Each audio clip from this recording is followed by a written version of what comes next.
My name is Jenny. I'm a 27-year-old nurse and currently pregnant. There's still time before my maternity leave, so I'm working hard despite feeling exhausted. My husband, Trace, is 35 and works as a clerk in the same hospital. Our first encounter was when he approached me during a break at work. He's a gentleman, always offering kind words when I'm worn out from night shifts. Gradually, we were drawn to each other and started dating. Not long after, we began living together. Although he's older, Trace looks younger than his age. I used to mind the age difference, but it quickly ceased to bother me. When we talk, I never feel the age gap, which makes it very comfortable. 2 years into our relationship, we discovered I was pregnant, leading to our marriage. The sequence may seem unusual, but I'm happy to be expecting a child with the man I love. We occasionally visit my parents' home. Since our apartment is close to my childhood home, we often dine together. Dinner with my parents and us is enjoyable, but there's something that concerns me. That concern is my younger sister, Daniela. Daniela, 1 year my junior at 26, works in the apparel industry, seemingly part-time. Her earnings are too modest for living alone to be practical, thus she still resides at our parents' home. I don't mind her being there, but her behavior is troubling. You're here again. Whenever we visit, she's almost always home. It's curious how often she's there, considering she's supposed to be working. Welcome, brother-in-law. Before speaking to me, she invariably greets my husband first. Hello. She interacts with him a little too closely for comfort. Even if they're now family, it's not how one should behave with their sister's husband. Hey, that's too close. He might not like it, so stop.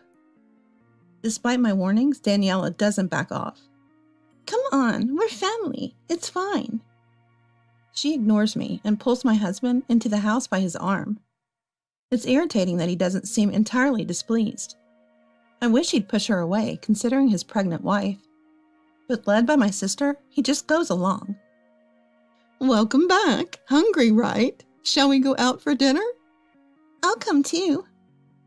Whenever we plan to eat out, she insists on joining us. I'd like to have some time to discuss the future, but Daniela lacks such consideration.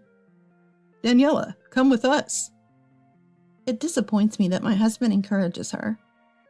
We're having a child and planning a wedding, yet we haven't discussed the ceremony. Ideally, we'd marry before my belly grows too big, but the delay is causing me stress. If only Daniela could be a bit more thoughtful. Seeing my husband and sister chatting amicably makes me feel lonely. Later, when I'm on night duty, my husband began going out. Off to work, then. Are you going somewhere? Going out for dinner. There's a certain coldness to his responses lately, compared to before. Meals have become solitary events at home, probably because he's bored. I decided not to probe any further. However, my husband's behavior has started to feel distinctly off. Could you please not look at your mobile phone during meals? Lately, he never seems to let go of his mobile phone. It's a noticeable change since he wasn't much into his phone before. He angles the screen away from me and hides it whenever I walk by. Watching him engrossed in his phone, I've grown suspicious. One day, amidst my growing disgust, I was working while he had the day off. After finishing my shift, I thought of picking up some sweets for us and took a different route home. That's when I spotted a familiar figure. Is that Daniela? It was my sister, on a path she doesn't normally take. Curious why she was there, I was about to call out to her when... Sorry to keep you waiting. She was looking in the direction of a familiar voice, and I instinctively hid. Geez, I've been waiting. It was my husband she was meeting up with. They walked hand in hand like a couple into a nearby restaurant. Shocked, I was frozen in place for a while, sweating profusely and unable to comprehend what was happening. From that day, I was determined to peek inside the mobile phone he was so intently focused on. But he was always carrying it, making it a difficult feat. so I played the part of a devoted wife to the hilt. "Welcome home." "Back, huh? Dinner's unusually fancy tonight." I laid out a feast I had painstakingly prepared. "Once the baby's here, it'll be harder to have these quiet dinners, right? So I thought we should cherish our time together while we can." I arranged his favorite dishes and included wine and whiskey. "Right? The food looks really delicious." He was in a good mood, drinking more quickly than usual.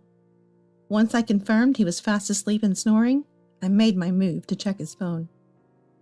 It was troublesome to prepare various dishes and drinks, but it was a surefire way to look at his phone. There wasn't a password before, but now he had set one. I racked my brain and tried every pen I could think of. Then, my sister's birthday. A 4-digit number came to mind. No way. My hand shaking, I typed it in. And to my dismay, the phone unlocked. Realizing the truth about my husband and sister, I was overwhelmed with anger. I wanted to wake him up and confront him right then and there. But I restrained myself, focusing instead on gathering evidence. There it is. This is it. Reading the text, the conversation between my husband and sister was unbearable. "Today was fun. Can't wait to see you again soon." "I feel the same. I can't wait to hold you." "Me too. I want a big hug. Next time, shall we go there?" "Yeah, I'd like that. How about the place in front of the station?" "Sounds great. Let's definitely go to a hotel next week." It seems that my husband and sister haven't actually committed adultery yet. A meal might be considered cheating enough, but it could be dismissed too easily. I was set on punishing my husband thoroughly for meeting up with my sister behind his pregnant wife's back. Now that I knew their plans to go to a hotel, I could stop them. But I chose not to. I no longer loved a husband with such scant regard for becoming a father. On the day my husband and sister were to meet, I was at work, but took some time off to follow them. My growing belly made it risky to be spotted. Despite the stress and physical toll of tailing them, I was determined not to give up until I had solid evidence. Just like the text said, they met at the station and went straight to a hotel. I hurriedly captured photos, and also took a video just to be sure. After completing my task, I returned to work and resumed my duties as if nothing had happened. The stress caused contractions, and I had to start taking medication. It felt wrong to put my unborn child through this, but I kept my spirits up. The days of getting my husband drunk to check his phone continued. Their hotel visit seemed to have dissolved any remaining restraint they had. On days I worked and he was off, they made plans to go to a hotel with high frequency. The thought of two adults exchanging embarrassingly intimate texts made me nauseous. Yet I diligently photographed these messages with my phone to keep as evidence. Filled with a sense of futility, I carried on with the task. It's been 2 months since my husband and sister started their affair. I've confirmed 10 hotel visits. "Going out for drinks with friends today. Can't do it once the baby comes, so I want to meet up while I can." "Sure, have fun." Lately, he's been using the transparent lie of drinks with friends to meet my sister. Feeling the limits of following them, with my now noticeable pregnancy, it's about time to move to the next phase of my plan. With 6 weeks until my due date, I've started my maternity leave. Now that I have more time at home while my husband is at work, I can move freely. "You should rest at home. It's not long until the birth." "Thanks, I will." But instead of resting, I've been busy because of my husband. I hid my plans from him as best as I could, filled with irritation. When he left for work, I decided to go to my parents' house to report everything. As usual, my sister was there. "Your belly's gotten so big, it must be tough." "Just over a month until the birth. It's heavy and a bit difficult." "It's gotten so big, it doesn't even look like a woman's body." She seemed utterly clueless about me knowing about her deeds. Perhaps she was reveling in the superiority of sleeping with her brother-in-law.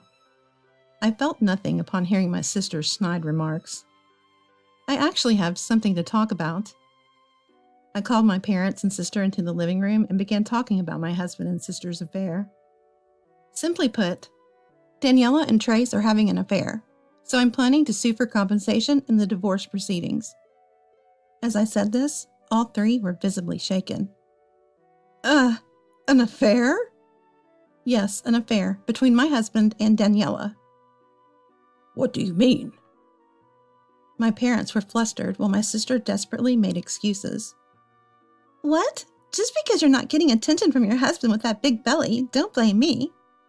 My sister's loud, sweating figure was almost comical. Sure, we met up after work for a meal, but that's not cheating, right? You're too narrow-minded to label that as infidelity. Ignoring my sister's outburst, I showed the mobile phone screen to the three of them. If there had been a hint of an apology, it might have been different. Here, this is the evidence. I displayed the photos and videos of my sister and husband entering the hotel. My sister, who had ridiculed me, froze with shock at the sight. Upon comparing the evidence photos with my sister, my parents were outraged by this unimaginable scenario. Mom, reaching her boiling point, glared at my sister with a coldness I'd never seen before. Overwhelmed by the pressure, my sister pleaded, Mom, listen! What on earth have you done? I just went along because he wanted to meet. I'm the victim here. I was disgusted by my sister's self-centeredness. I also showed the text where my sister and husband first made the hotel arrangement. Looking at this, it clearly seems like Daniela was the one inviting. Don't think you can get away by blaming others. My sister, unable to find words, just trembled with clenched fists. I'll be claiming a hefty compensation in the divorce case later. Reflect on what you've done. Oh, and by the way, you can have that man once I divorce him. I declared my intention to leave the family home.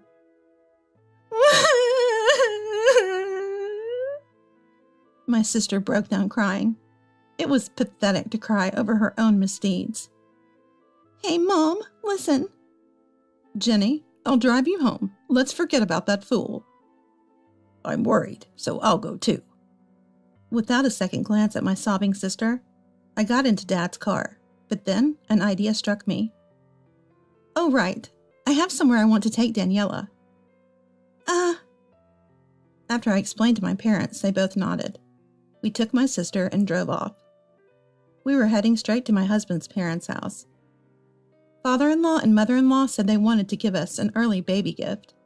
Can you come straight to your in-laws after work? I can. I had lied to my husband, calling him to his parents' home. I'm back. Is Jenny here? Upon arriving at his parents', my husband was surprised to find the whole family gathered. Sit down. Yes? He glanced at Daniela's pale face and must have understood everything, trembling and meekly taking a seat. Without any concern for my cowering husband, I presented the evidence of his affair just as I had at my parents' house. He glanced briefly at the evidence before quickly looking away, seemingly uncomfortable. Then he mumbled a feeble excuse. We just had tea at the hotel. Ah, you disgrace! Doing such foolish things when your wife is about to give birth. I'm sorry.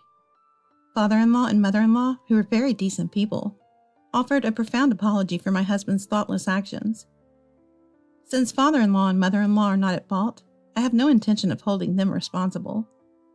I said to my husband and sister with a smile, It's okay, don't worry about it. Just a little affair. I'll be claiming $200,000 in alimony during the divorce, so it's fine. My husband and sister were stunned by the amount of money. You don't have to solve this with money, but please feel free to claim as much as you want in the divorce settlement. I'd prefer he pays for it, so please don't assist him. We won't give any assistance. We never want to see him again. Then my parents also said, We'll make our daughter pay half. Let them take on debt and pay the divorce settlement. Daniela, you won't see us again. We will not support you. So unfair. My sister and husband were quickly disowned by their parents. Seeing their desperate faces, knowing they faced a heavy divorce settlement, gave me a sense of relief. In fact, I had been shouldering my husband's debts. He had accumulated $50,000 in gambling debts, most of which I had repaid. He could erase his debts thanks to me. and I, lovingly, had willingly paid. Looking back, I regret it all. But then, I thought of claiming not only the divorce settlement and child support, but also the money I paid for his debts. That total would come to $200,000. I found the idea of $200,000 far more appealing than a cheating husband. The thought of the money made me excited rather than sad about the divorce. After that, I never returned to the apartment I shared with my husband. My debt-ridden ex and sister moved into a cheaper apartment immediately. I went back to my parents' home to spend the rest of my pregnancy in peace. My sister never apologized until the end, but my husband must have realized his foolishness. He called me repeatedly after I returned to my parents' house. Annoyed, I answered the phone, just once. What? I'm sorry. I won't cheat again. Please drop the divorce and claim for alimony. I won't stop, no matter how much you regret it. I can't love or meet a man who slept with his sister-in-law again. If you don't agree to the divorce and alimony, I'll consult with your workplace. Please don't do that. Well, just follow whatever the lawyer says. I'm busy with childbirth, so don't contact me again. Wait, if it stays like this, everyone at work will know about the divorce. If you agree to the divorce and pay the alimony, I might as well quit my job. Think carefully about your future. With that, I hung up. I consulted with a lawyer and filed for divorce and a claim for alimony. My husband, well regarded at work, immediately agreed to the divorce and the payment of the claimed $200,000. My ex-husband and sister moved to a cheaper apartment filled with debts. With nowhere else to go and no one else to rely on, they had to support each other. My ex-husband did part-time day jobs on his days off to pay off debts and lived barely making ends meet. My sister quit her part-time job in the apparel industry and now works in the nightlife industry. My ex-husband still wears his wedding ring, pretending at work that he isn't divorced. People say your husband talks happily about the baby being born. Yeah. I agreed to the conversation with my colleague nonchalantly, as I had to get the alimony. If he was so keen on maintaining his facade, he shouldn't have cheated. I don't care if he continues to lie in the future. As for me, I gave birth to a healthy boy on the due date. He looks just like me. The overwhelming love made me cry. Without a father, I resolved to raise him well on my own. I'm so sorry. There's nothing I can do about it. Right now, sister-in-law is standing before me, offering a heartfelt apology. How did this all happen? Well, the story goes back about a week. My name is Clara. My husband runs a hot dog stand. His name is Osmond. We met at the hot dog stand my husband used to run. He owned a small hot dog stand near the train station right on my way home from work. I would get hungry after work and often buy a hot dog there. He initiated a conversation and we started dating. After a few years of dating, we got married.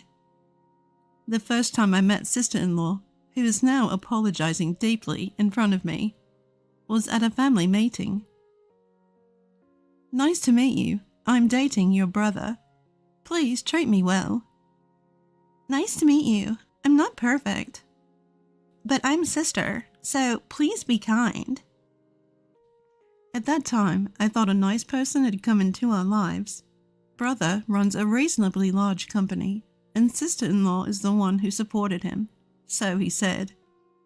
He spoke highly of her, calling her a solid and good wife.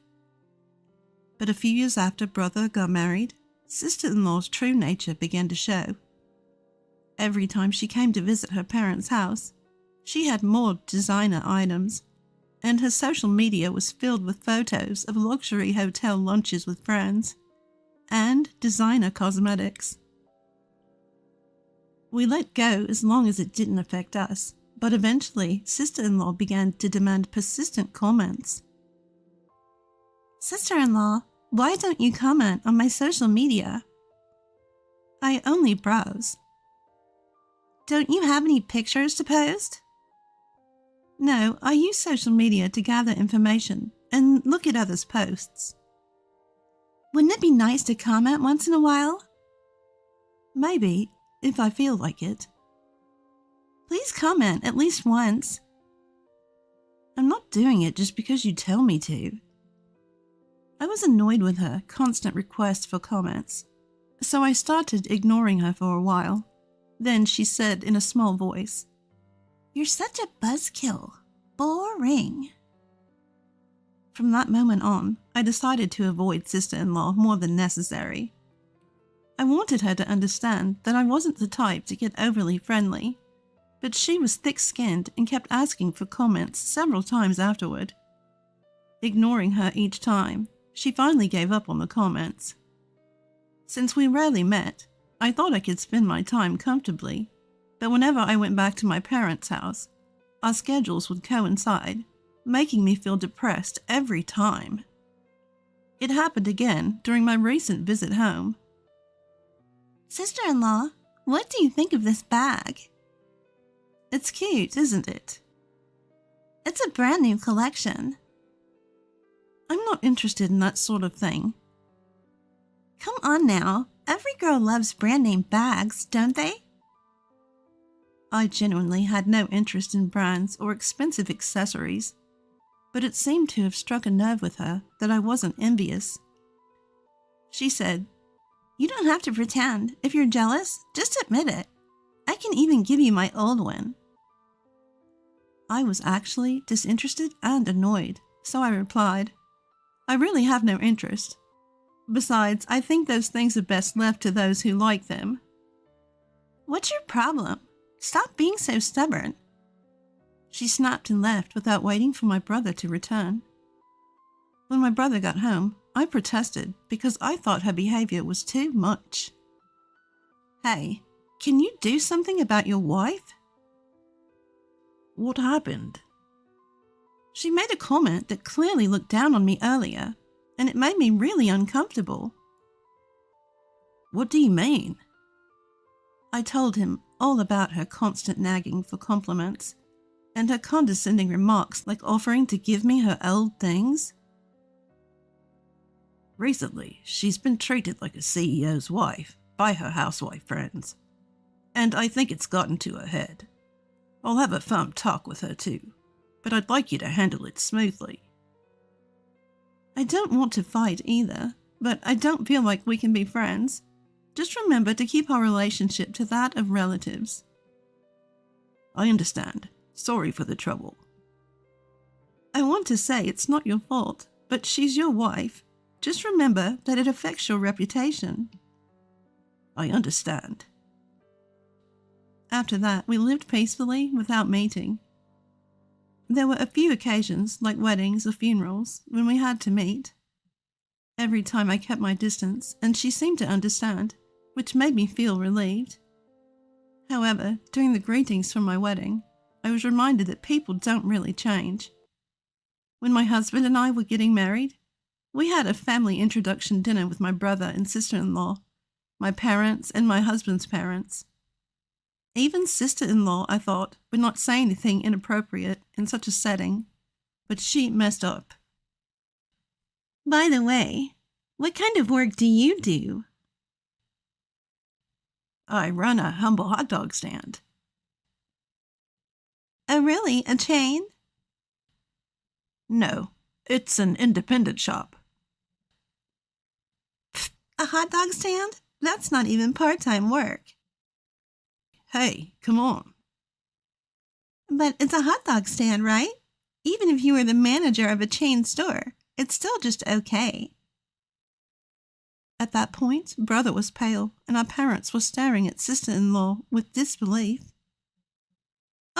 Are you going home now?" Yes, I'm heading home. Aw, come on. I wanted to hear more about the hot dogs. I was furious at sister-in-law's mocking tone. "Look, I've been wanting to say this for a while. Can you please stop making fun of people in the way you speak?" "I'm not doing that." "Yes, you are." "You're overthinking it. But it seems I'm intruding, so I'll make my exit now." With that, she clicked her heels and left. but I kept glaring at sister-in-law.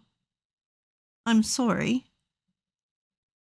I apologize. She wasn't always like this. It's fine. I know my job is easy to make fun of, so I'm okay with it. I'm truly sorry. After that, there was a brief bout of apologies, but the meal without Brother's family ended in a harmonious atmosphere. Even after the meal, I kept apologizing to my husband, but he seemed unfazed by his easygoing personality. When I went to Brother's house alone to hand over the wedding invitations, sister-in-law said, "Oh, a hot dog vendor, but you're holding it in such a big venue." What does being a hot dog vendor have to do with it? Can you afford a dress change? If you have complaints, don't come. I don't mind going, but really? She said, her tone mocking throughout.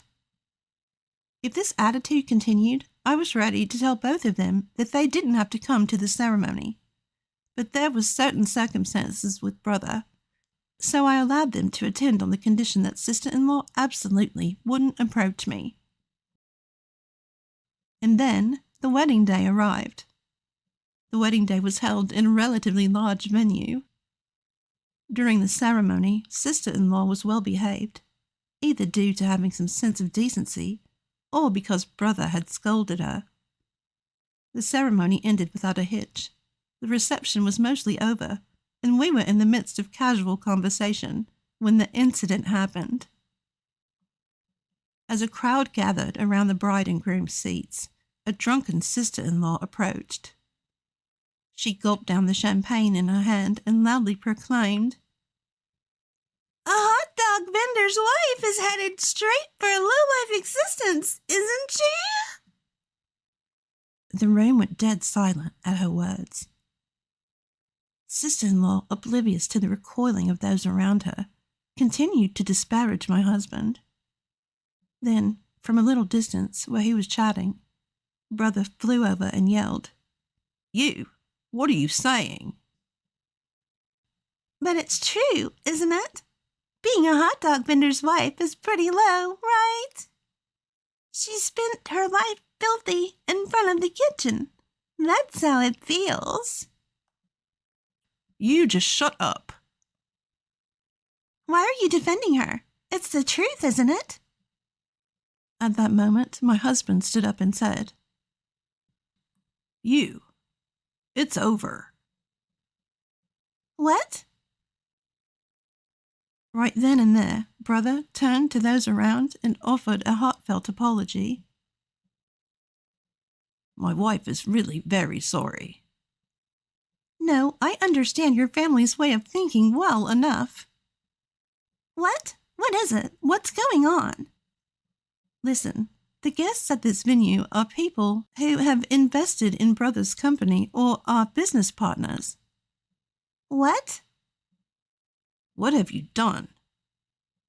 "But why? Why would a hot dog stand owner invite such people? They're not your customers."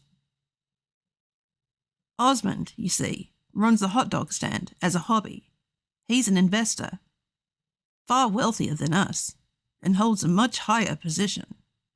He's been investing in my company and even made contracts because my sister was getting married. You've ruined everything." "No way." Yes, my husband's true identity is that of an investor. He found success at a young age and started a hot dog stand as a hobby while continuing his investments. However, he mostly entrusts others with the work. He has a large network but lives modestly without any extravagant lifestyle. I was surprised when I found out he was an investor, but I admired his attitude of being wealthy yet living modestly and only spending money on what's really needed, which led me to marry him. After that, Brother took sister-in-law away, and the event ended early, blaming a sudden illness in the bride's family. Of course, any after-parties were cancelled. Sister-in-law was summoned to a family meeting. The result was the apology at the beginning. As a result of the family meeting, it was the majority opinion that future dealing should be avoided if sister-in-law is around. Although they acknowledge brother's work, they think that trouble will eventually rise if sister-in-law is present. I agree with that. After all, it did become a big issue. Please forgive me. I apologize. I want to protect the company, and I can't go on with you. Divorce. You can ruin someone's wedding and still ask for forgiveness? Impossible. If you're here, I can never enter this house again. Divorce. I can't either. I can't associate with someone who thinks like that. The family's opinion was consistent. If sister-in-law is involved, it's impossible. If anyone had taken her side, they would have had to think about the future, but fortunately everyone agreed. The compensation will be offset by the cancellation fees for the after-party and the post-party, as well as the return of the gifts. Your family has been notified. Pack up and leave by this weekend. What? Why do we have to pay for that? Of course you have to. We couldn't hold the after-party or the post-party, and we had to return the gifts because you ruined the wedding. We're all business owners, so the amount of money is significant. If you don't believe it, look at the recorded amount. Indeed, the amount returned was quite large. First, most of the attendees were business owners, and since many of them had invested in the husband's company, many were generous with their gifts. The total amount came to about $50,000. Honestly, I thought if we had this money, we could completely offset the wedding costs, but that's the secret. Sister-in-law was breaking down in tears after seeing the recorded amount, but it was none of my concern. You should have behaved yourself. But I didn't know. You shouldn't look down on people just because you didn't know, and you shouldn't judge people by their profession. But you said you were a hot dog vendor. I didn't say anything wrong. I was going to explain later, but you're the one who made a fuss. You didn't even tell me about the people at the venue. You were planning to be mean from the start. If you were truly involved in Brother's work, you'd certainly recognize those faces. No need to tell you. Besides, if you were really friends with me, you'd know who was coming and what positions they hold. Yes, she only supported Brother at first. After that, she seemed to focus on having lunches, dinners, practice sessions, and fun with the president's wives. So she didn't know the faces of Brother's business partners, nor did she know about her relationship with her husband. She didn't even know what kind of work Brother was doing now. If she had been working with Brother, she should have known who the business partners were, and normally, she should have supported him as an entrepreneur's wife. But sister-in-law said, I'll work hard on my relationships with women. So you work hard at your job. Entertaining the president's wives is part of the job. And she didn't seem to listen. Though he tried to tell her several times, sister-in-law maintained an attitude of, I'm doing my best on my own. And it seemed like Brother had given up. You're the one who cut off the friendship. I don't like your snide remarks. They belittle me. Besides, you don't normally say things to diminish the groom at someone's wedding. You keep it to a greeting. Wah! Wah! Sister-in-law was sobbing like a child, but it had nothing to do with me. Sorry. But can you take her away quickly? She's noisy. I apologize, but my daughter's parents are coming here to pick her up today. What's that? You never intended to forgive her in the first place? Of course not, because I'm turning a blind eye to your overspending, so be grateful. Or shall I charge you the $80,000 for the overspending? It won't be offset. Inwardly, I thought, so, she overspent beyond our means, huh? But I felt a little lighter knowing I didn't have to deal with sister-in-law anymore. After a while, sister-in-law's parents arrived and tried to apologize deeply at the entrance, but I said, I don't need that, and I don't intend to forgive her. Can you please take her back quickly? Sister-in-law's parents simply said, We're sorry, and took sister-in-law away. Later, I received a DM from sister-in-law on social media. I'll never forgive you for stealing my glamorous life as a CEO's wife. You're rich, so pay me $100,000 as compensation for ruining my life. Or let me meet brother and tell him that I've forgiven him. So we should remarry. I'll forgive you for ruining my life if you do that. And send me gifts for the birthdays and anniversaries you've missed. I'll forgive you if you send me some of the latest designer bags. The DM read. I quietly forwarded it to brother. From what I heard, sister-in-law seems to be living alone in a small apartment, having even been kicked out of her family home. Apparently, after the divorce, she'd written something like a contract stating that if she ever tried to contact me or brother, she would have to pay a used-up fee, and since she broke that agreement, sister-in-law received a bill for $8 million. Sister-in-law tried to get her parents to pay, but sister-in-law's parents were a typical middle-class family. Even though she's their only daughter, it was not an amount they could casually pay. As a result, they told her to pay it on her own, and that they knew nothing about it, and she was driven out of her family home, now persuaded by brother for repayment. For a while, I kept an eye on sister-in-law's account, but whether she ran out of photos or her friends found out about the divorce, sister-in-law's social media account was gone before I knew it. As for me, I'm working happily with my husband. The work is tough since it's a new job, but chatting with my husband's investment clients and students after school makes it enjoyable. Since my husband isn't fond of luxury, we live a modest life together. The other day I thought I saw sister-in-law. She looked completely different from her once neat appearance, wearing saggy old sweatpants and cheap slippers, carrying shopping bags. I thought, if only she had listened to what people told her, this wouldn't have happened. But I decided it was a waste of time to feel sorry for her, and stopped thinking about it. My name is Mary, and I'm 45 years old. I live with my husband Richard, who is the same age as me. We met in college and started dating soon after. My first impression of Richard was that he was serious and honest. Though he was a man of few words, he really cared about his family. I was drawn to Richard's kindness and knew I wanted to spend my life with him. It turns out, Richard felt the same way. We even promised to marry each other while still in college. Though some might call it young love, we continued dating even after graduating. After starting our careers, we felt the same about each other and decided to get married. To our delight, we had a child shortly after getting married. Our daughter Sarah, who is turning 21 this year, graduated from vocational school and has started working. Sarah's workplace is close enough to commute from home, but she wanted to live on her own. So she's now living alone not far from her workplace. With Sarah moved out, Richard and I have been enjoying life, just the two of us, for the first time in a while.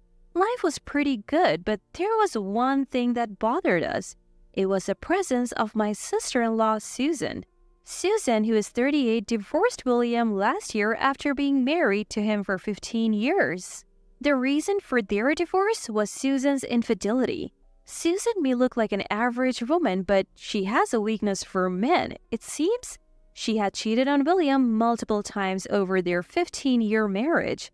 William had seemingly turned a blind eye to Susan's cheating, but her actions escalated and he couldn't bear it anymore.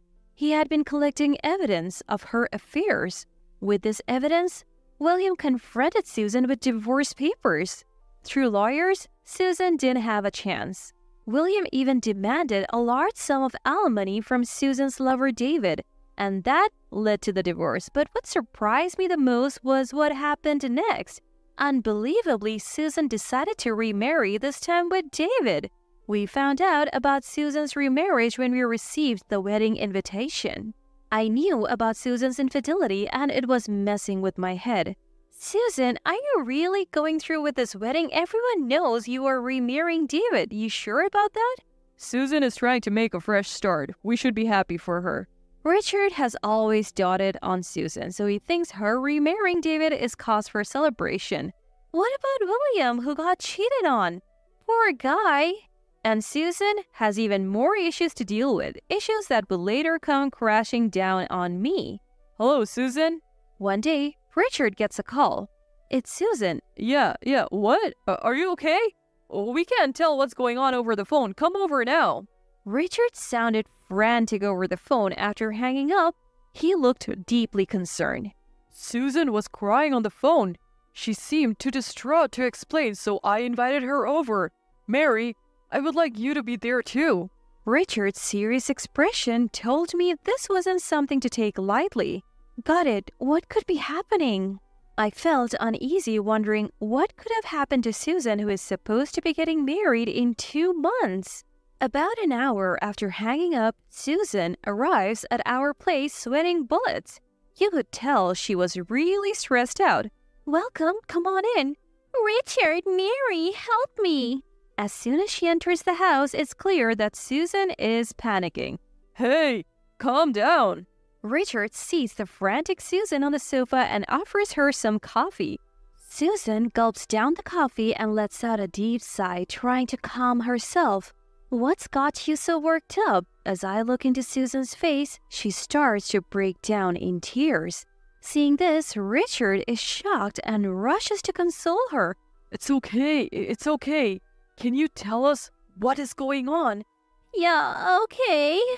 After shedding some tears, Susan drinks another cup of coffee before she starts talking. The thing is, I need your advice about the upcoming wedding.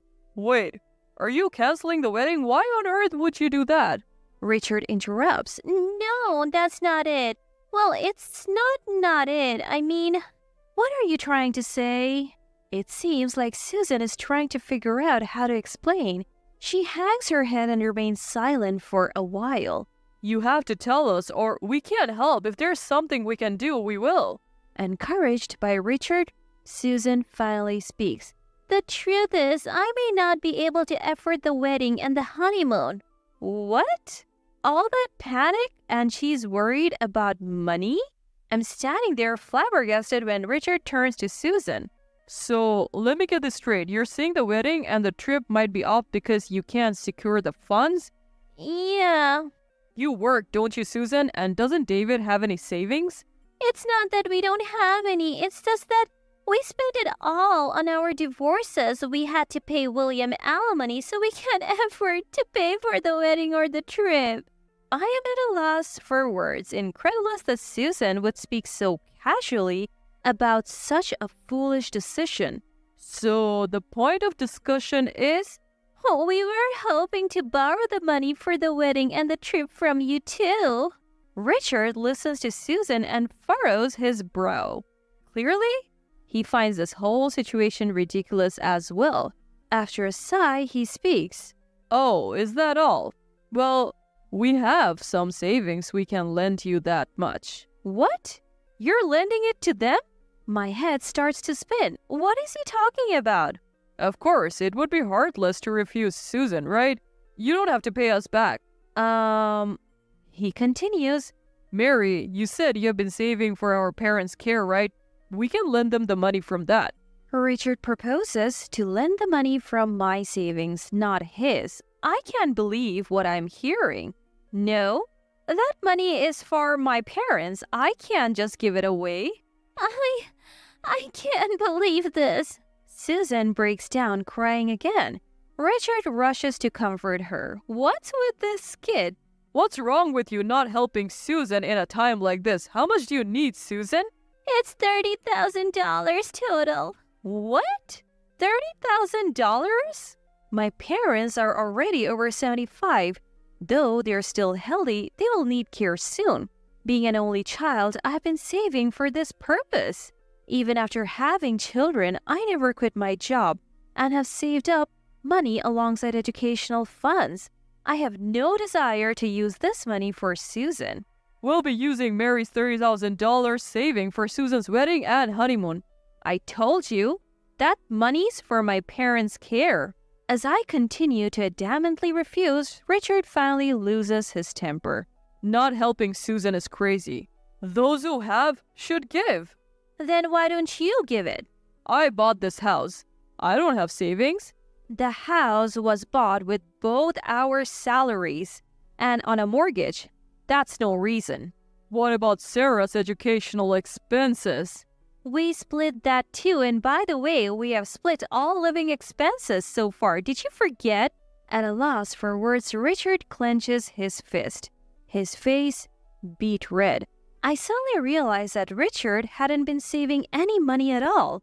We had been keeping our finances separate since we got married, so I had no idea. Just give me the money, no questions asked. If you don't get it, then forget it. Richard spat out those words and stormed off to his room. I was left alone with Susan in the living room, not knowing what to do. Mary, do we really have to go without the money? She looked at me with teary eyes, but that won't work on me. Sorry, you'll have to figure it out yourselves. I avoided further conversation to keep things from getting complicated. An awkward silence filled the room. Susan seemed to be waiting for me to give in, showing no signs of leaving. After some time, Richard finally emerged from his room, holding a piece of paper. I printed out divorce papers. If you won't help Susan financially, then let's divorce. I've already signed them. It's up to you now, Mary. Richard was out of breath, clearly riled up. If we divorce, you will lose this house, Mary. You think a 45-year-old divorcee can easily find a place to live? Richard was looking down on me, confident I wouldn't go through with it. Seeing Richard's arrogance and Susan's irresponsibility, something inside me snapped. You want to divorce because I won't give Susan money? Don't be ridiculous. Enough of making a fool out of me. I snatched the divorce papers from Richard. I'll go through with the divorce. Why don't you pay Susan the $30,000 you love her so much? Maybe Richard thought I would apologize. My yelling left him frozen in surprise. Ignoring Richard, I quickly packed essentials and left the house. I had nowhere to go, but I took a chance and called Sarah. Hello? Hey, how are you? Luckily, Sarah picked up right away. Rare to get a call from you. What's up? Well, I had a big fight with Richard. If it's not too much trouble, can I stay at your place for the night? Of course! Stay as long as you like. Oh, could you make some of your buffalo chicken wings? It's been a while. Sarah loves the buffalo chicken wings I make. Thanks, I'll make a ton of them. I headed to the supermarket to buy ingredients and then drove to Sarah's apartment. After a 30-minute drive, I arrived at Sarah's place. As I started cooking in the kitchen, Sarah awkwardly approached me from behind. What did Dad say to make you consider leaving home? Not wanting to worry Sarah, I replied vaguely. Well, just some stuff. Did Mom notice something? I froze at Sarah's words. What are you talking about? Never mind. Sarah quickly looked away flustered. I had an instinct that I needed to know what Sarah was getting at. Actually, I've been thinking about divorcing Dad. He said some awful things. Do you know something about it too? The moment the word divorce left my mouth, Sarah's eyes widened. She started talking like a dam had burst. Finally, it's out. Dad is having an affair. I saw him going into a hotel with a younger woman. It made my skin crawl, and that's why I moved out. Sarah's revelation was beyond surprising. I couldn't believe what she was saying and was stunned. What? An affair? Huh? Wait, it wasn't about that? Sarah's face turned pale. She realized she had spoken impulsively. It wasn't about that, but it sounds like something I should know. Can you tell me more? I'm not going to get any more hurt at this point. Well, if Mom says it's okay, I'll talk. Sarah took a seat and started talking about Richard's infidelity. Just before I graduated, I saw Dad when I was out with friends at a pub. He was walking with a woman I didn't recognize. So I followed them and Sarah had goosebumps on her arms. Seeing your own father's infidelity is not something anyone would want to witness. Her revulsion was understandable. Do you have any proof? Yeah, I was so disgusted and angry I took photos of Dad entering the hotel. When Sarah showed me the pictures, there was Richard arm in arm with a much younger, beautiful woman. Wow, that's really unsettling. I'm sorry I didn't catch on sooner. Sarah shook her head. Actually, I was blackmailed for money by Susan. When I refused, Richard told me to divorce him. If I have this kind of evidence, I'll be the one filing for divorce. Sarah had been keeping this from me all along. She must have been going through a lot. I felt terrible. Now that I understood why Sarah had moved out, could you send me those pictures? I have the divorce papers signed by Richard. I'll make sure to get alimony before the divorce is finalized. I'll go with you. I want to give Dad a piece of my mind one last time. Feeling empowered, knowing Sarah was on my side, I finally grasped the full picture. Turns out Richard wasn't blaming Susan for her affair because he was cheating too. The moment I realized that, my disdain for him grew exponentially. That night, we drowned our sorrows in a heap of buffalo chicken wings and a good deal of venting about Richard. Far from being upset, Sarah seemed almost pleased at the idea of Richard no longer being in our lives. Then the weekend rolled around. Sarah and I went over to where Richard was staying. So, you have finally come back. We returned to find our home in shambles. Richard, never one for housework, hadn't bothered to clean or cook. Half-eaten instant noodles and snack wrappers were strewn all over the place. We're back, but what a mess. How can anyone live like this? Richard was visibly annoyed by Sarah's comment. How dare you talk to your parent like that? Well, you won't be my parent much longer, will you? Richard seemed even more irritated at this. I have already told Sarah. I have filled out the divorce papers. All that's left is to file them. You really think you can actually divorce me? I do, but first, there's something I need to confirm with you, Richard. Sarah and I sat down on the sofa. The table in front of us was dirty, which only made me feel more uncomfortable. Confirm what? Take a look at this. I showed Richard a picture Sarah had sent me. As he looked at the screen on my phone, his face went wide. This is, The picture showed Richard entering a hotel with another woman, leaving no room for excuses. That woman works for me. She wasn't feeling well and we were just taking a break.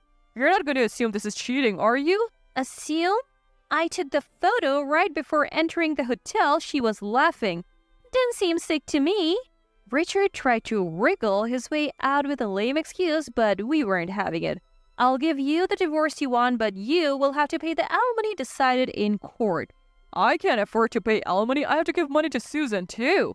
My disappointment in Richard, who was still prioritizing Susan, even now reached new heights. Then work hard to afford both. From now on, we'll talk through lawyers, so don't contact us again. I don't need a cheating dad. Please get out of my sight. We were just about to leave the house when we heard, Wait, you've got it all wrong. Please wait. Richard came chasing after us, desperate. Think about it, Mary. If we get divorced, you're gonna lose the house, right? You would just be causing yourself trouble. I felt not an ounce of love for Richard, who couldn't even master an apology to the very end. It's your punishment for planning to use my money on Susan and for belittling me. I don't need this house. Mom, you can stay at my apartment for a while. Leaving a tearful Richard behind, we walked out of the house. What a relief. Me too. The thought that we wouldn't have to deal with Richard and Susan anymore lifted our spirits. Eventually, I was able to finalize the divorce. Thanks to Sarah capturing those incriminating photos, I also secured a decent settlement in court. Broke and penniless, Richard could no longer provide for Susan. As a result, Susan and David were unable to get married. They didn't just stop there, they broke up their engagement after constant fights about money.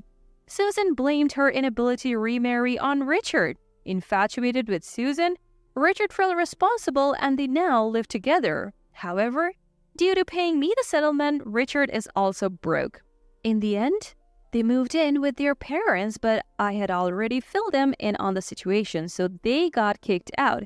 People should learn not to depend on others' money and start living on their own. As for me, I decided to move back into my parents' home with Sarah. Fortunately, both of my parents are still healthy, so I used my saved caregiving funds to renovate our family home. The fully renovated house is incredibly comfortable, and both my parents and Sarah are thrilled. I plan to keep working hard to maintain this simple yet fulfilling life. My name is Olivia.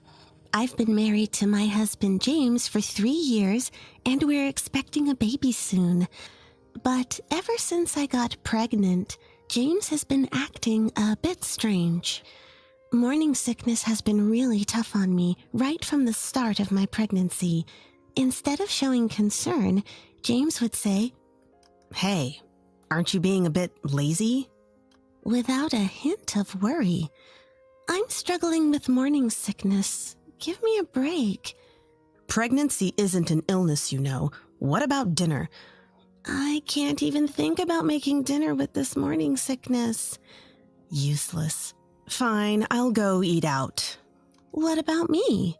If you're going to slack off, then fend for yourself. I can't believe this. At this point, James was the one working, and I was dependent on him. That's how I felt. I used to work before getting pregnant, but I had to take a leave of absence because the morning sickness was unbearable. Luckily, my workplace was understanding and allowed me to take parental leave, which was a big relief. When James came home, he seemed to have had a few drinks and yelled, "The master is home." "Stop it, you're disturbing the neighbors." Hey, I'm the one supporting you here. I told you, I'm just taking a break because of the morning sickness. Must be nice being a woman. Just say you have morning sickness, and you don't have to do anything. I wish I could get pregnant and take a break. I was really angry and said, "You have no idea how hard this is for me." Yeah, I don't. Someone who sleeps all day wouldn't understand how hard my job is. I used to work too, you know. But now you're a housewife. That's not the point. Ugh, you're annoying.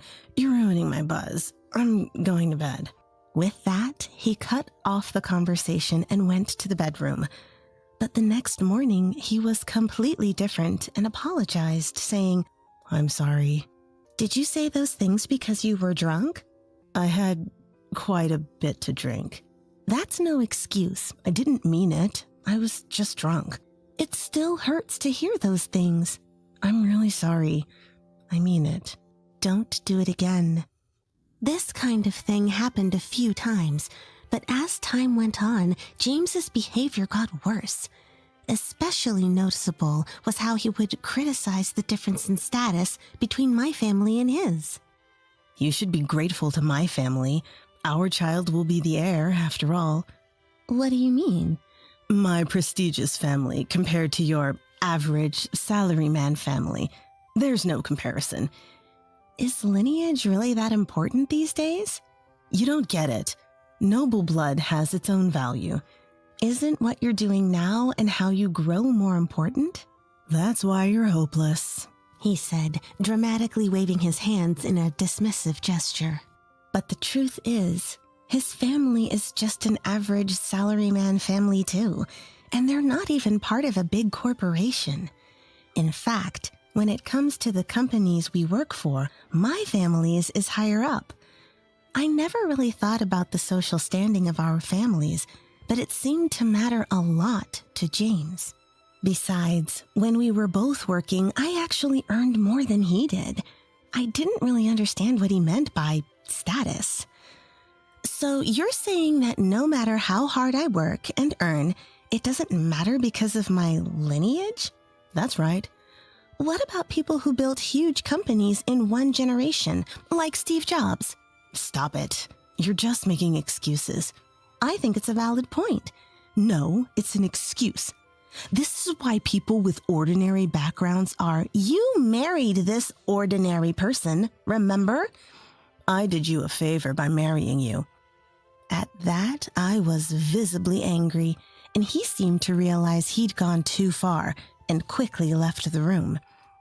He wasn't like this before I got pregnant. What happened to him? Should I get a divorce? I thought about it, but with a child on the way, I couldn't bring myself to leave him. Besides, I thought he might go back to being the man I married once the baby was born. I thought so. On the day of the delivery, he was at the hospital but got kicked out of the room by the nurse for saying things like, "It can't be that painful," and "This is taking too long. Can I go to sleep?" After that, I couldn't bring myself to see him, and he didn't meet our child until I was discharged. During that time, he sent messages like, "The nurse kicked me out. Where should I go? What about my dinner? Has the baby been born? If I can't see them, I don't need to come, right? The baby looks like me, not like you at all, LOL." That's when I seriously started considering divorce. But what held me back were my in-laws. They are wonderful people. As soon as the baby was born, they called to say, "We're so glad everything went well. How are you feeling?" "Take it easy. Do you need anything? We can send it over if it's not a bother." They've always been so kind to me, even more so than my own parents.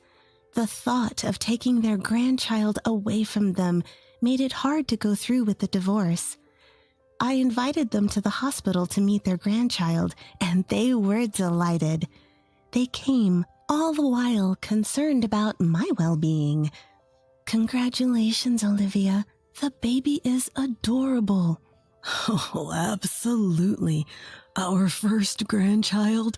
Thank you, Olivia." "I'm glad you could see your grandchild. By the way, where's James?" I couldn't tell them the truth about James's terrible behavior, so I said, "He's busy with work." "That man, I swear. He should take some time off for such a happy occasion." "Well, he has to work." "True. We'll need the money now more than ever." "Please let us know if he does anything wrong." I wanted to tell them everything, but seeing their joyous faces as they looked at their grandchild, I couldn't bring myself to do it. "I will." Melissa, my mother-in-law, seemed to sense something was off. "Are you okay? You look tired. Is something wrong?" I felt tears coming and started to cry. "Is it related to James not being here today?" Women's intuition is sharp. I began to open up. "Actually, I've been struggling with James's behavior since I got pregnant." "Really? Don't hold back. Tell me." "He said I was lazy when I had severe morning sickness. He even said he wished he could slack off, too. I'm not slacking off." "Oh my." I told him how bad my morning sickness was. "He doesn't understand anything. Calling a pregnant woman with morning sickness lazy." "Even during childbirth, he was so terrible that the nurses kicked him out. I didn't want to see him, so I didn't call him." "I see." "Unbelievable. I'll give him a piece of my mind." Daniel was visibly angry, his face red. "But I'm hoping he'll go back to the way he was once the baby is born. I thought maybe it's just a case of the baby blues. So for now, please let it be." "You're very kind, Olivia." "If Olivia says so, we'll leave it for now. But if he acts up in front of us, we're taking you home. No questions asked." "That's fine with me. And if anything else happens, don't hesitate to tell us." "Exactly. Your and the baby's well-being is what matters most." My in-laws said this and gently squeezed my hand. With these two around, I can make it through. And my husband should go back to being himself. That's what I thought as I was discharged from the hospital. But he never changed. When I got home, he said, "Finally back, huh? Hogging the baby all to yourself. This is my heir, you know." "It's because of your attitude." "Oh, already in a bad mood. That's not good for the child." He was fine when my parents came to celebrate the birth, but reverted back as soon as they left. Seeing this, I knew he was doing it on purpose. About 2 weeks after giving birth, Melissa contacted me. "We'd like to come over for a baby celebration this Sunday. Are you up for it?" "I'm fine, thank you." "Don't worry about us." "How about we have lunch together?" "Oh, we couldn't impose. We'll bring lunch." "Thank you." "It's no problem. We're coming to your home after all. You should take it easy for a meal." "Melissa." "See you then." After ending the call with Melissa, I told my husband, "Melissa and the others are coming for a baby celebration this Sunday." "All right. Make sure to entertain them properly." "You're not going to help?" "I'm the man of the house. I don't need to." "I'm tired from just giving birth." "If it's that serious, you should have stayed in the hospital." "You're discharged, so you're fine. You're just exaggerating." "I can't believe, like I've said, pregnancy isn't an illness. Just get everything ready." With that, he left for work. I did the bare minimum cleaning and prepared coffee, waiting for Sunday.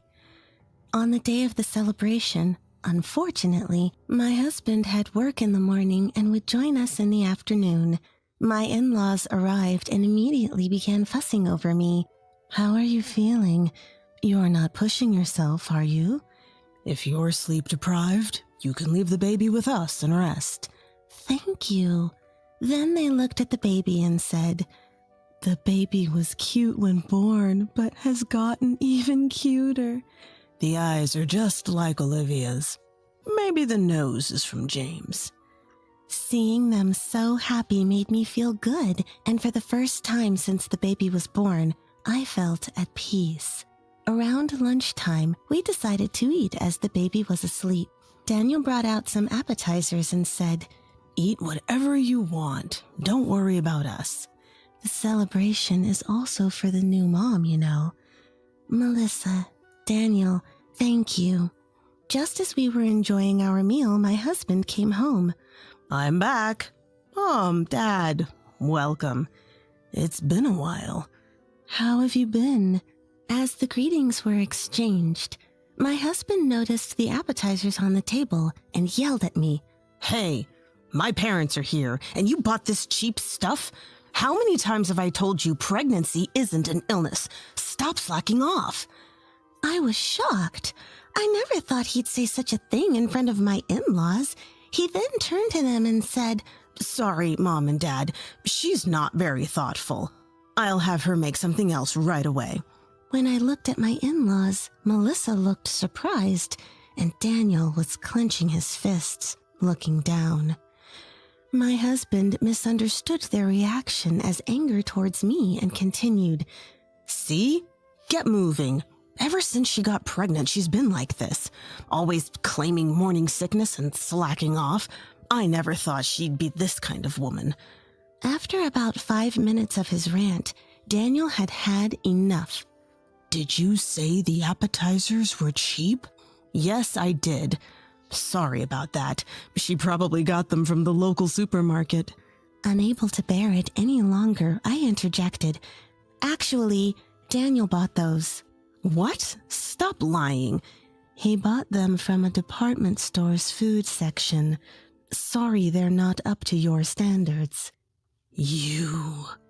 Realizing he was at a disadvantage, my husband's face fell apart. No. I thought Olivia bought them." "Even so, how could you say such things to a woman who just gave birth?" "I didn't raise you to be like this. But she's been slacking off." "That's not true. I've been dealing with severe morning sickness and physical limitations." "That's no big deal." Melissa chimed in. "What are you saying? I told you I was hospitalized due to severe morning sickness when I was pregnant with you. But she didn't need to be hospitalized, so she's fine. You don't get it. Pregnancy is tough. And who do you think was carrying your child? Olivia. My husband looked flustered, his face turning various shades. I went to my room and returned with a diary and divorce papers. I would have reconsidered if you'd behaved in front of your parents. This diary contains everything you've said to me. It's enough evidence for a lawsuit. That could be fabricated. After what you did in front of us, that's unlikely. We'll support Olivia if she goes to court. Daniel. I can't believe you're my son. I don't want to think of him as my son anymore. Really? Hey, Olivia, would you let us re-educate him? Maybe we messed up his upbringing in the first place. Melissa, look, if we're the ones who messed up, let us try to fix it. If it doesn't work, you can divorce him. We'll cut ties too. Even you, Mom? All right. James, be grateful to Daniel and Melissa. I'll wait until your re-education is complete. If there's no improvement, then we'll divorce. Answer me! Startled by Daniel's loud voice, James stiffened and muttered a faint, "Yes." So now we're separated. My in-laws occasionally check on me and update me on how James is doing. Apparently, they're teaching him how to cook now. It turns out James acted the way he did because he felt inferior to my income and was mocked by his colleagues. He took his boss's advice to strike while the iron is hot. Too literally. Even after hearing this, I can't forgive him. My in-laws aren't ready to forgive him either, so it looks like his re-education will continue for a while. After some time, I received a message from my husband. Lately, I've been doing all the housework after coming home from work. When I complained about being tired, my colleagues laughed at me when I told them why. They said I'm soft and my parents are strict. So, could you tell my parents to ease up? They seem to listen to you more, and if you say it, they might forgive me. I quietly forwarded the message to Melissa and Daniel. You are the company you keep, they say. It seems the environment was toxic for James. If he doesn't change his ways soon, it looks like we'll be divorcing before our child even gets to see their dad's face. 5 years ago, my sister-in-law, Isabella, who stole $100,000 from our family home, showed up out of nowhere. I'm moving back in with my husband and in-law, so you'll need to leave. Excuse me? There's no family home left, you know. Isabella seemed confused. Huh? So here's the backstory. I'm Rachel, just turned 30. 6 years ago, I met Owen at work, and we got married and I left my job. Owen and I decided to live in the guest house on my parents' property. The guest house is spacious and it's close to Owen's workplace, so he was totally fine with the idea. I have a younger brother named Joshua. In high school, he even played in the state championship for American football, but never turned pro. Or rather, couldn't. But he was pretty popular locally and among the ladies, so he got married to Isabella a year before I did, and they also lived on the family property. Isabella was stunning. She could have easily been a model. Joshua fell head over heels for her. However, after marrying Joshua, Isabella showed her true colors and was always arguing with him. And then 5 years ago, she took off with $100,000 that was stashed in Dad's room. Even though it was a full-blown crime, Dad didn't want to make a big deal, so he didn't report it to the police. Joshua was desperately searching for Isabella, but never found her. About 3 years after Isabella disappeared, Dad suddenly passed away due to an infectious disease. Then, just 2 weeks later, Mom also died from the same disease. Losing both parents so quickly, I couldn't easily accept the reality. Neither could Joshua, and we were both in a state of shock. It took us about a month to come to terms with our parents being gone. Joshua, it's just the two of us now. Why didn't you take over the house? He didn't respond. After a while, he finally said, Rachel, I'm thinking of leaving this place. And that took me by surprise. Wait, why is that? Well, my high school buddy owns a hotel by the sea and has been asking me to help him out for a while, so I'm thinking of working there. If that's what you want, Joshua, I won't object. A few days later, Joshua moved to the seaside town. After he left, I felt lonely looking at our empty family home where both my parents and Joshua used to live. Owen noticed and said, Rachel, you look lonely. Hearing that from Owen, I broke down crying and he gently hugged me. After a moment, Owen suggested, how about we rent an apartment somewhere and move? I was glad Owen offered that. Yes, let's. This place feels too big and lonely. So what do we do with this house? We can't leave it empty. Rent it or sell it? Let's sell it, but I'll inform Joshua first. All right, I'll get the process started. Thank you.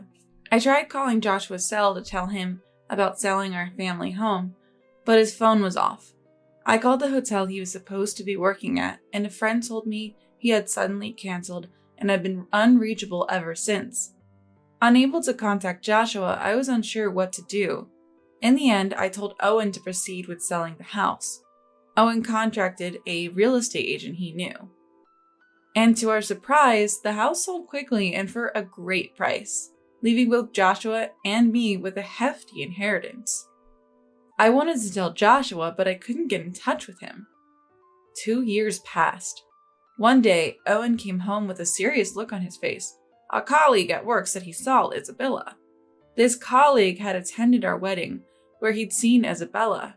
She had been a standout beauty at the wedding, leaving a lasting impression. Where did he see her? After seeing a movie with his wife, they went to a nearby coffee shop. She was there drinking coffee alone. What was she doing? Looked like she was waiting for someone. So she had an appointment with someone then. Seems like it. But why appear now? I wonder where she's been all this time. What happened to the money she took? It's probably all gone. Should we tell Joshua about this? I think it's better we don't.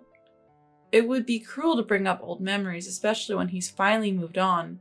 So we decided not to tell Joshua about Isabella. It's not like anything would change for Joshua if Isabella came back now, but Isabella's story didn't end there. A week after my coworker spotted Isabella, I got a surprising call from her. I didn't recognize the number on my phone, so I answered, wondering who it could be. Long time no talk, Rachel. How have you been? Her voice was upbeat, but to me, it seemed careless. I couldn't identify who it was. Who is this? Forgot my voice already? It's me, Isabella. I was so shocked that, for a moment, I couldn't find the words to respond. Finally, I spoke, my voice icy. What are you doing now? Rachel, are you mad? Well, I guess that's understandable. Isabel chuckled on the other end of the line. Where are you right now? I'm in a coffee shop near the cinema, where Owen's coworker saw me. Isabella knew she had been seen. Why didn't you contact me sooner then? Well, there were some complications. By the way, Rachel, can you come over here? Right now? Yes.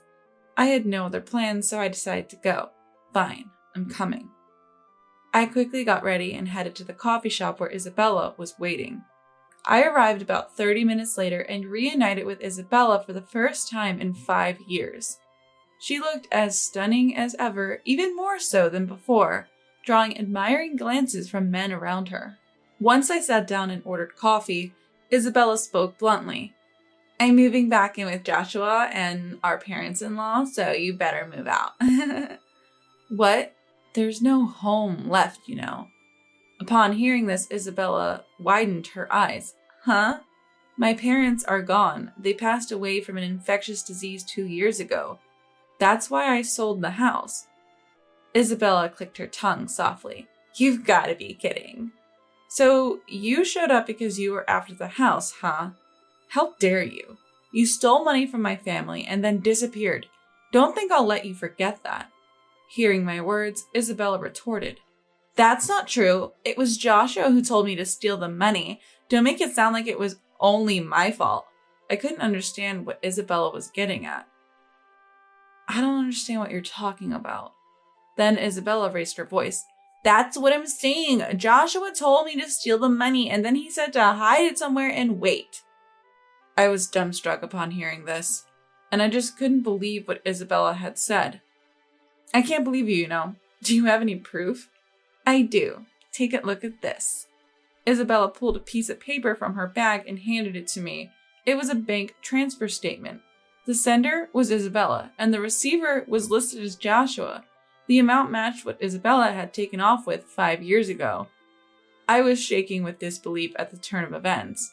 "So you believe me now, right?" I mustered up the courage to speak. So you and Joshua planned to steal my parents' money from the beginning." "Exactly. Joshua recently said he's bored living in the countryside and wants to return to his family home." "So where's Joshua now?"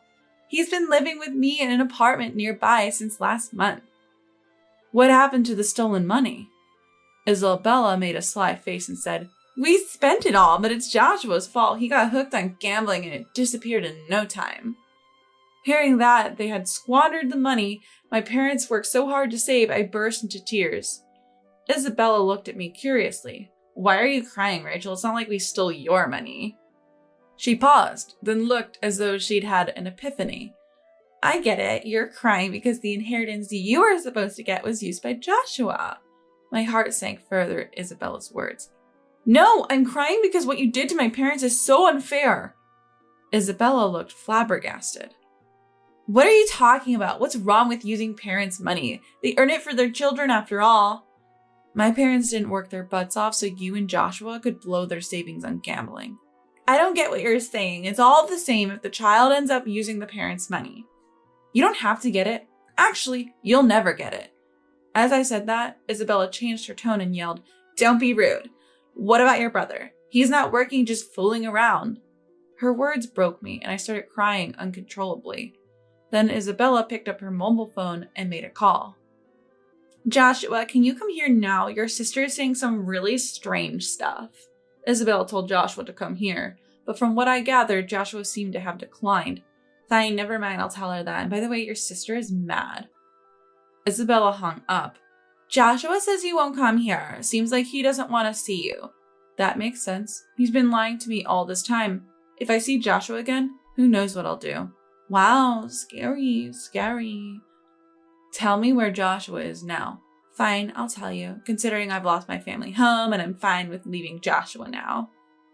I felt sorry for Joshua being misled by such a heartless and frivolous woman, but still couldn't forgive him for squandering my parents' hard-earned money. The next day I went with Owen to the place where Isabella said Joshua was staying. It was a cheap apartment with shared kitchens and bathrooms. I knocked on the shaky wooden door. I heard a TV playing inside, but no one answered. Owen knocked harder. The TV went silent, as if someone inside was holding their breath. Owen pushed open the door with ease, revealing Joshua inside with untamed hair and a scruffy beard. Shockingly, Isabella was also there, lying on a grimy bed. "Joshua, long time no see. What are you doing here?" "As you can see, nothing much." "I thought you were working at a friend's hotel." "Yeah, that might have happened." "Is it true that you gambled away the family money?" Upon hearing this, Joshua suddenly turned to Isabella and yelled, "What the hell did you say?" "I only told the truth." "So what did you say?" "That you love gambling." Joshua's face turned beet red with anger. "So it sounds like I'm the only one who used the money?" "Pretty much." "Don't lie. You also bought tons of jewelry and designer bags." Joshua grabbed a nearby beer bottle and moved toward Isabella on the bed. Feeling threatened, Isabella quickly stood up and hid behind us. "Hey, come over here." Owen snatched the beer bottle from Joshua's hand. "Calm down. That's not acceptable." "And what are you saying, ignoring your own faults?" "What did you say?" "Isabella, please be quiet. You're just provoking Joshua." "Listen to me too." "What?" "I found out later that Isabella stole money. I told her to return it and she transferred it to my account. But then she used my credit card number to buy famous brands of bags and perfume, spending about $50,000. That's awful. Exactly! That's why I was working at my best friend's hotel trying to save up and repay it. But Isabella said that with my hotel salary, it would take decades to repay it all. Joshua started to cry and couldn't finish his sentence. I walked over to Joshua and comforted him by patting his back. I understand. Joshua said, his voice shaky with tears.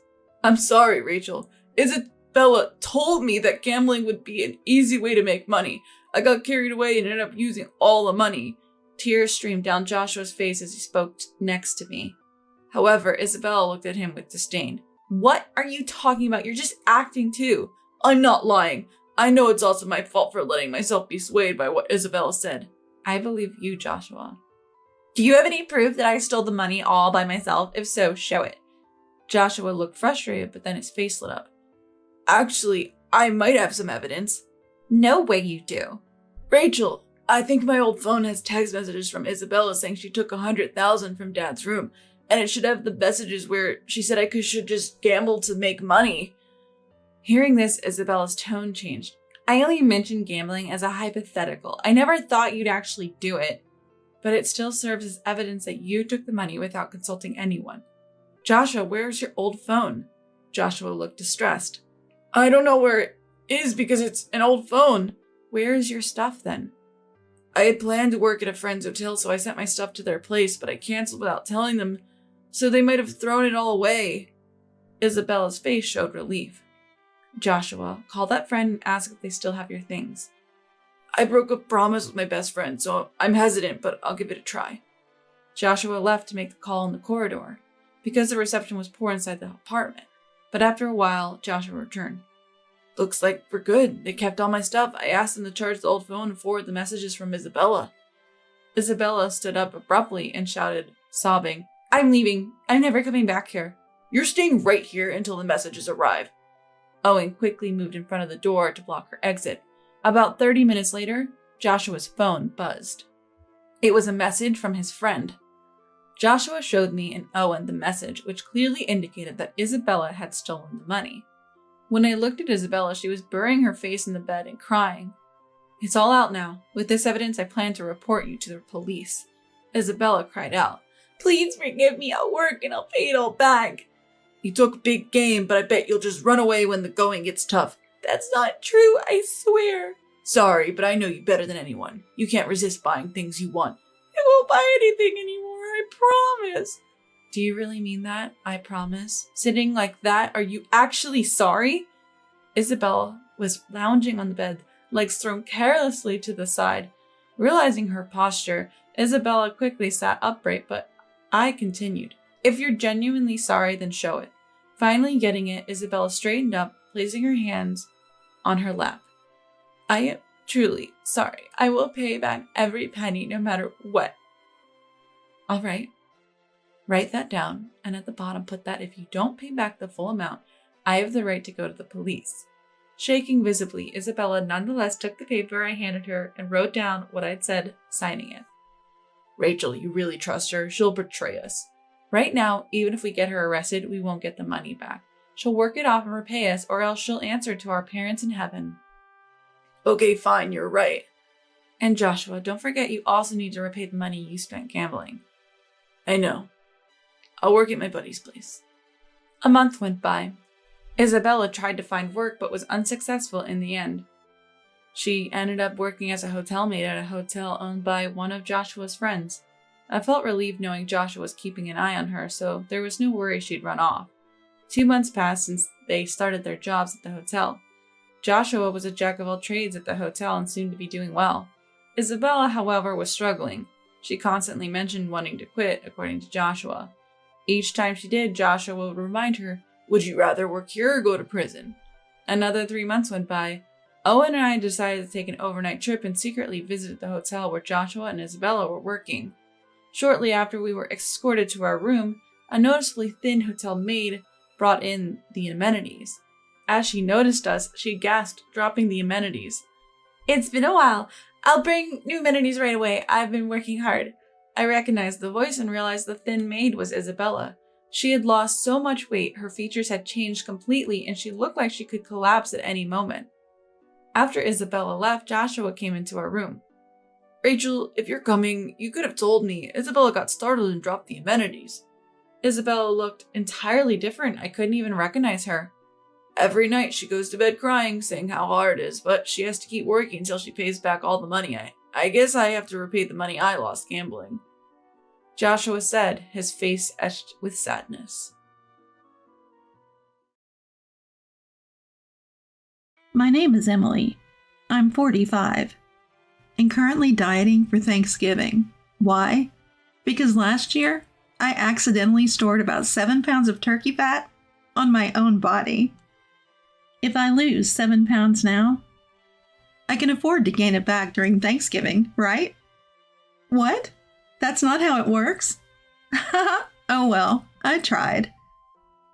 From Thanksgiving to Christmas, there's just too much good food. I'll probably even buy myself some Valentine's chocolate soon. Oops, I'm drooling. Looks like I'm set to gain weight after this year. Anyway, today I want to share a winter memory of mine. I hope you'll listen. It happened when I was 25. I had decided to marry my boyfriend Richard, who I'd been dating for several years. I introduced him to my dad, James, and my mom, Linda. You know, the typical meet the parents situation. My parents liked Richard, and everything seemed to be going smoothly until a problem arose. My older sister, Susan, who's 2 years older than me, came home from work and was instantly captivated by Richard. It's strange, but sisters can just tell what the other is thinking. Susan had fallen for Richard at first sight.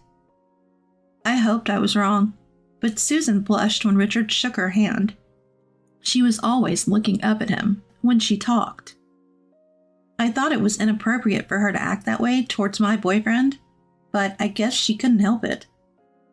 I thought she'd eventually put a stop to it, so I ignored it. But after Richard left, Susan cornered me, looking ridiculous in just a bath towel, and said, "You should call off the wedding." She kept bad-mouthing Richard, saying he was a player and that I could do better. But she had no evidence. When I asked her why she thought he was a player, she said, "It's a woman's intuition." Susan has never had a boyfriend. How could I trust the intuition of someone with no experience in relationships? In that case, I believe in Richard's personality, which I have seen with my own eyes for several years. So I brushed off Susan's warning and didn't take it seriously. Richard started visiting my parents' house more often. He said he wanted to get along with my family, so I invited him over without a second thought. My parents were happy, and I had no reason to object to my future husband getting along with them. Everything seemed fine, but Susan was trying to build a good relationship with Richard in a different way.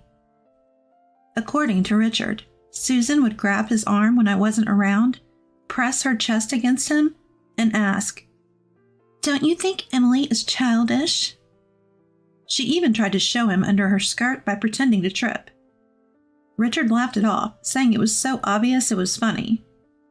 If he had taken her seriously, I would have been very upset. But Susan mistook Richard's politeness for interest and kept making advances. Initially, it was love at first sight, but the fact that Richard had a stable job in a decent company also seemed to attract her. She was not going to give up on a man who was handsome, capable, and guaranteed a stable future. My parents, who should have seen Susan's inappropriate behavior, said nothing. Actually, they've always let Susan get away with anything. To be honest, Susan has always been incompetent. If you ask her to heat up some food, she'll melt a non-microwave safe plastic plate in the microwave. She's bad at studying and sports, especially swimming. She always found excuses to skip swimming classes, like injuring her foot or having a skin rash. She's bad at studying, sports, and even household chores. To be honest, Susan isn't exactly a beauty. But my parents doted on her just because she's the eldest daughter, and instructed me to secretly support her. Yes, secretly. I shouldn't outshine her. I should make her look good. It's unfair, considering we're sisters. Well, maybe my parents felt that Susan was a poor child who can't do anything, and that's why they wanted to protect her. Ironically, I was good at almost everything. I could quickly learn and master new skills. Maybe that made me less endearing to adults. So I even managed to complete the Make Susan Look Good mission effortlessly. There was a time when I pretended to be incompetent outside the house. But after I got through puberty, I started to rebel against my parents, thinking, if I keep this up, I'll fail my exams.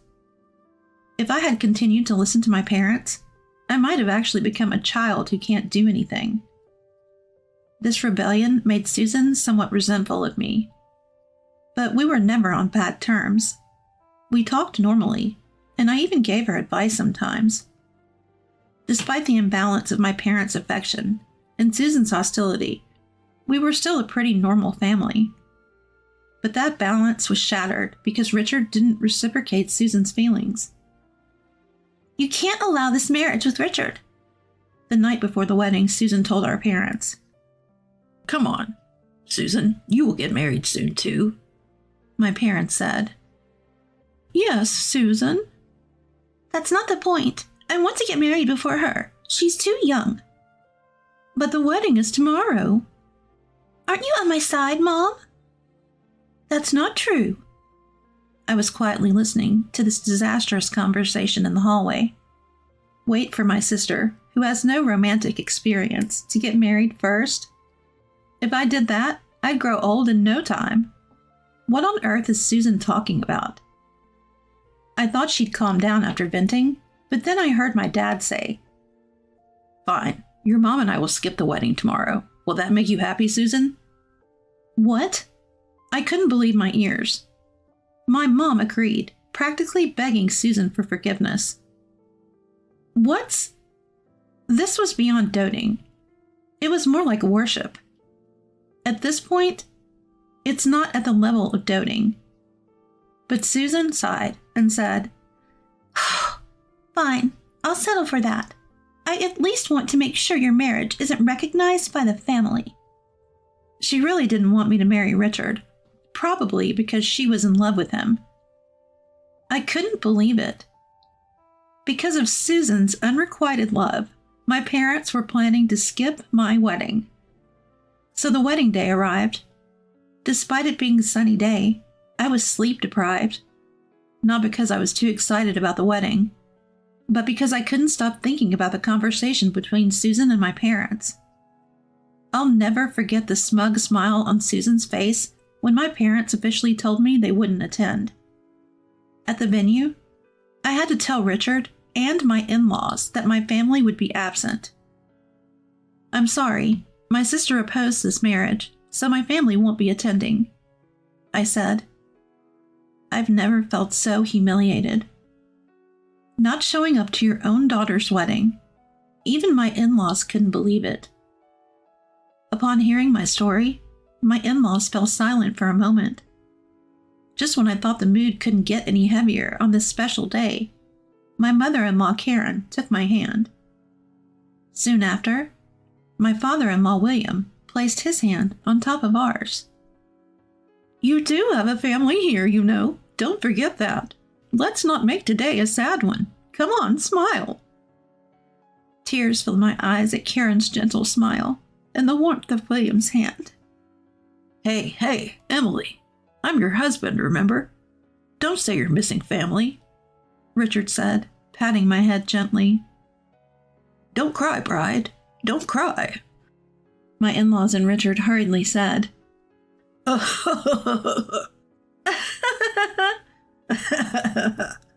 Even as they laughed. You'll ruin your makeup. Amidst all this, Karen looked at me in the eyes and said, Emily, I know it's tough with your parents, but this is a good start to your new life. Begin your own family from now on. Karen hugged me tightly, as if to make up for my parents' absence. Richard and William joined in. Everything will be okay, just like Karen said. This is a good start to my new life. I vowed to build my own happy family, and that day, I married Richard without a hitch. Fast forward 15 years. We have one daughter and 2 sons. Our responsible and capable daughter, Patricia, is a lifesaver, taking care of our rambunctious sons, Robert and Thomas. But man, the way she yells, "Enough already!" She's just like me. Well, it's gone. Life was going smoothly. Richard's job was going well, and we'd bought a house. But then, trouble showed up. My dad, Mom, and Susan. We'd been estranged since the wedding, and hadn't given them our new address. Somehow they found us and showed up at our house. Naturally, my first words weren't, "Long time no see," but, "What are you doing here?" "We have a favor to ask Emily," said Susan. Even my parents chimed in. Only you can help us. What's going on? What could they possibly want after 15 years? As I hesitated, not sure if I wanted to hear more, Mom blurted out, "Give Richard to Susan." What? Even Richard, who had come to see what was going on, was stunned. Wait, what? How did we get to give Richard to Susan? I asked, my voice tinged with disbelief. Both Dad and Mom looked uncomfortable, while Susan seemed oddly smug. Susan is still single. She's turning 42 this year. So what? I was even more confused by Dad's words, and so was Richard. Actually, Susan recently lost her job because her company went bankrupt. Oh, that's tough. I think you can understand why we're worried about Susan's future. She's your sister, after all. I kept quiet, even though I thought, not really, while looking into my parents' eyes. What are they going to say next? I was more curious than annoyed by Dad's words, so I didn't interrupt. Susan has always had a crush on Richard, and she's still single. You've already enjoyed your married life with Richard, right? Please let your sister have him for the rest of her life. What? I looked at Richard, who seemed as stunned as I was, as if his soul had left his body. Ignoring our reactions, my parents pleaded, and Susan remained smug. From her demeanor, it seemed Susan was certain she'd get Richard. Well, our parents always gave her what she wanted. So maybe she's just delusional, but this is too much. As I was pondering this, Richard tugged at me. It seems that the soul has returned. Hey, isn't this an opportunity? You mean that? Yeah, this is exactly like that joke you made when you were drunk. Should we go for it? We quickly turned back to face Susan and our parents. Do you really like Richard that much? Caught off guard by my question, Susan stammered. Yes. I've always loved him. Really, really loved him. Wow, that's some strong emotion. You've loved him for 15 years, even though he's someone else's husband? Yes, it's been hard, thinking of you two together. We were doing so well. Trying to keep a straight face was hard, given Susan's confident tone, but Richard and I managed. You win, if you feel that strongly. I'll step aside. My parents were the ones surprised by my words. Really? But you love Richard too, Mom exclaimed. Well, the truth is, I've always been in love with Susan. Richard chimed in. Susan's face turned bright red. I knew it! I knew you loved me. You never minded when I touched you. And the way you looked at me was so loving. We're finally going to be together. I had to hold back my laughter. Hey, Richard pretending to look down and wipe away tears isn't hiding the fact that you're shaking with laughter. Hold it in. Let's spend the rest of our lives together, Richard. She must have whispered those words to her imaginary Richard countless times over the past 15 years. I'm happy, Susan. Support me from now on. Richard smiled. Of course. Great. I'll quit my job then. What? Susan's flushed cheeks suddenly paled. I want to be with you every second, so I'll quit my job and stay by your side. What? I won't even go outside. I'd love it if you could accompany me to the bathroom. I'll watch you do housework all day. As Richard spoke with a grin, Susan froze, then began to panic. My parents also started to lose their composure.